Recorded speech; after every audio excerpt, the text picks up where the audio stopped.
خلقنا الانسان فی کبد، ہم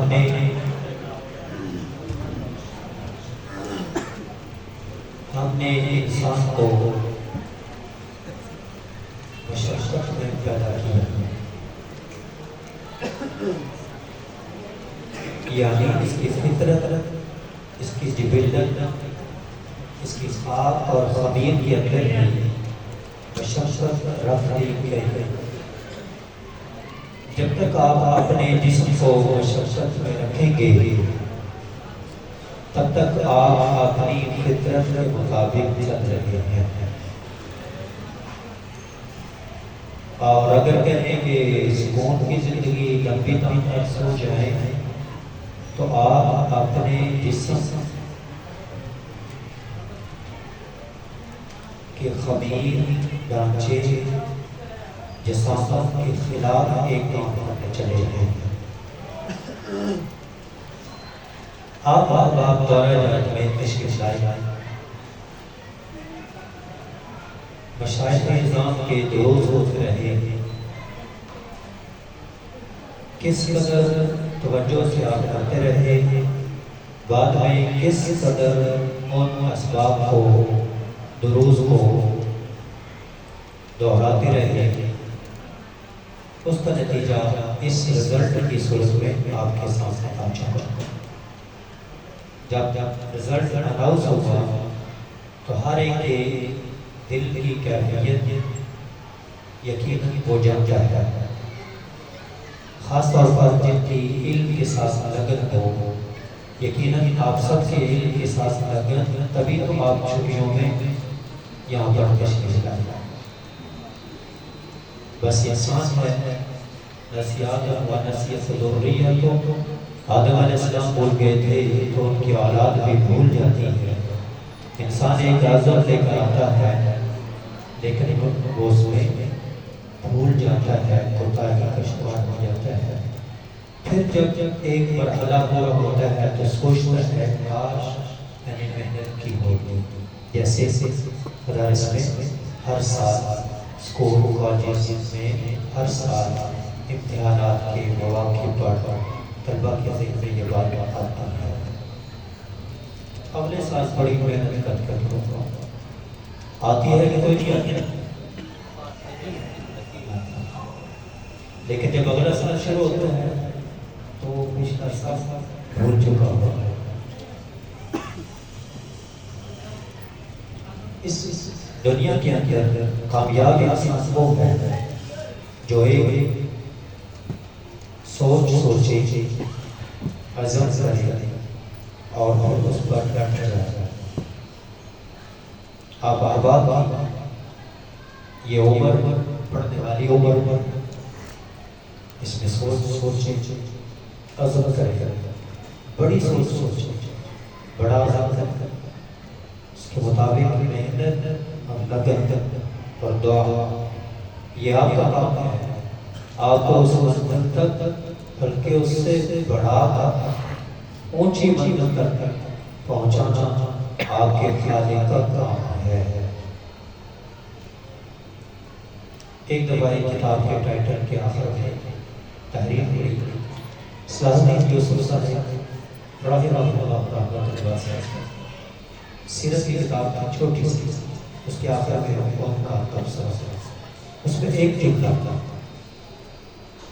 کہتے ہیں نبی کریم صلی اللہ علیہ وسلم مکہ میں آپ کے پاس نہ افراد تھے اور نہ اسباب تھے، نہ افراد تھے نہ اسباب تھے، لیکن پوری دنیا پہ اسلام کو غالب کرنے کا عزم تھا۔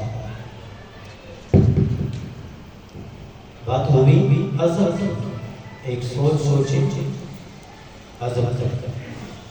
تو نبی کریم صلی اللہ علیہ وسلم مکہ میں کوئی بھی انسان بڑا جو کام کرتا ہے اس کے لیے افراد کی ضرورت ہوتی ہے، اسباب کی ضرورت ہوتی ہے۔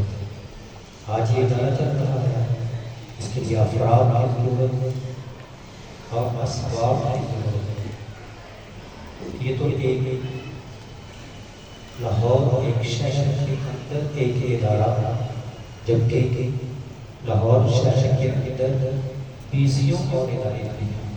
اس ایک ادارے کے لیے افراد اور اسباب کی ضرورت کس قدر زیادہ ہے، آپ عتیق الرحمن علی صاحب سے پوچھ بابا جی سے تو جس کا عزم پوری دنیا میں اسلام کو غالب کرتا ہو، اس کو کتنے افراد کی ضرورت ہوگی، کیسے افراد کی ضرورت ہوگی اور کتنے اسباب کی ضرورت ہوگی۔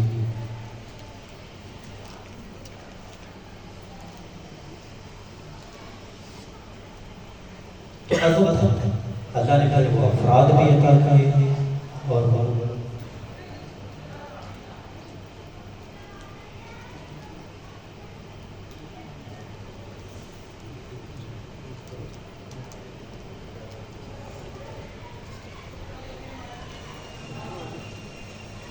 تو اللہ نے افراد بھی عطا کیے اور اسباب بھی عطا کیے، ایسے افراد حتیٰ کہ ایک یہودی جو بڑا سفیر اور وزیر، وہ کہتا ہے اگر ایک عمر اور ہوتے تو پوری دنیا میں اسلام ہوتا۔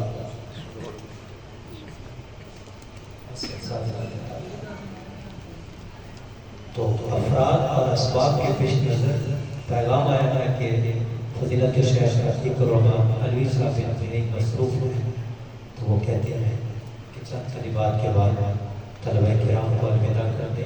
آپ سب سے دوبارہ پھر یہی التماس اور درخواست کروں گا کہ ایک سوچو، بڑی سوچ، جتنے بھی محدثین ایک کے لیے انہوں نے سوچی، دعائیں کی، زمزم بھی کرتا ہے مجھے اتنا علم تھا تو اتنا علم، تو آپ بھی ایک سوچیں اور ایک عزم۔ قاری صاحب ایک دفعہ کہنے لگے 3 دن کی کانفرنس تھی اور 12-13 عرب مشائخ تھے جو بھی محمد کے اندر انہوں نے ادارہ بنایا ہے، اس میں انہوں نے بیان کیا کہتے جب میں پڑھتا تھا تو میرے دل میں خواہش پیدا ہوئی کہ پاکستان کے ہر ضلع میں میرا بیان ہو، تقریر ہو۔ پڑھتا تھا یہ سوچ،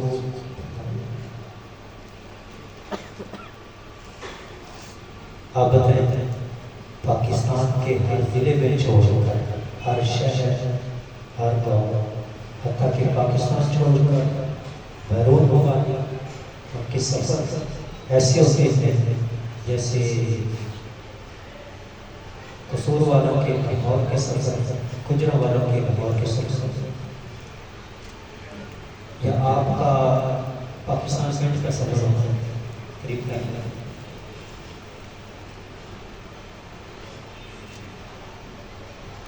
ایک سوچ لیں، میں گھنٹے کی یہاں پر بیان کروں گا، لیکن یہ آپ ایک بات اپنے بنے گا، اس بات کو بار بار دوہرا رہا ہوں کیونکہ یہی اصل بات ہے۔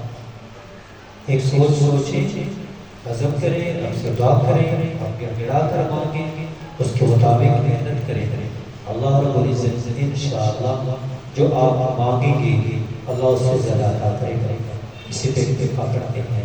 اللہ کریم سے دعا ہے کہ آپ احباب جو تشریف لائے، آپ نے محنت کی، اللہ کریم آپ کی محنت اپنی بارگاہ میں قبول فرمائے گا اور آپ سب کو علم نافع کی دولت سے بارگاہ فرمائے گا اور اس کا آپ کو بہترین سکھا دنیا کے اندر بھی عطا فرمائے گا اور آخرت کے اندر بھی عطا فرمائے گا۔ وَمَا عَلِمَ إِلَّا السلام علیکم۔